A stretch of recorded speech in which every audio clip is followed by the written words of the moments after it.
everyone, this is Erin with Liftbridge Yarns, and today we're going to learn the knitted cast on.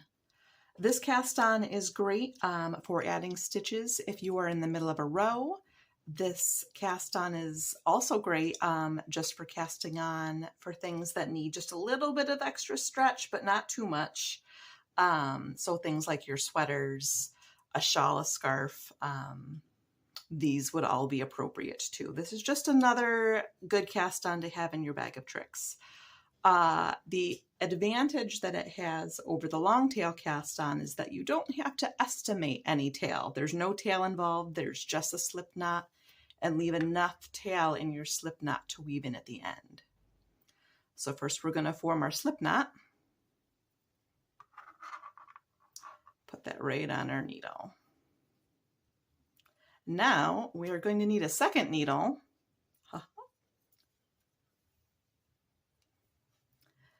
And we're going to go ahead and knit a stitch.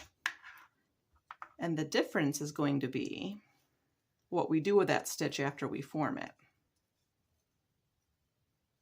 So there you see I'm knitting that stitch, but instead of pulling that stitch off my left hand needle, I'm going to elongate the one that I've just made and put it up on my left needle.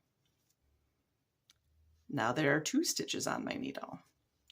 To cast on another stitch, you're going to knit the stitch you just made, elongate it, and put it up on your needle. Knit,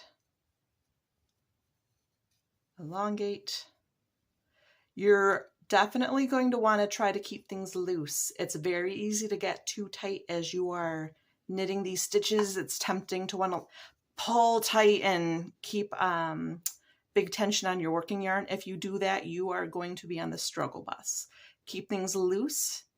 When you go to knit that next stitch, it's going to tighten up the previous stitch and make for a tidier cast on.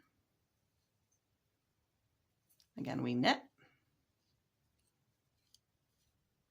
elongate, throw it up on our needle.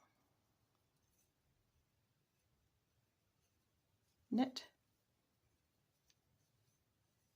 elongate, up on our needle. That's the knitted cast on.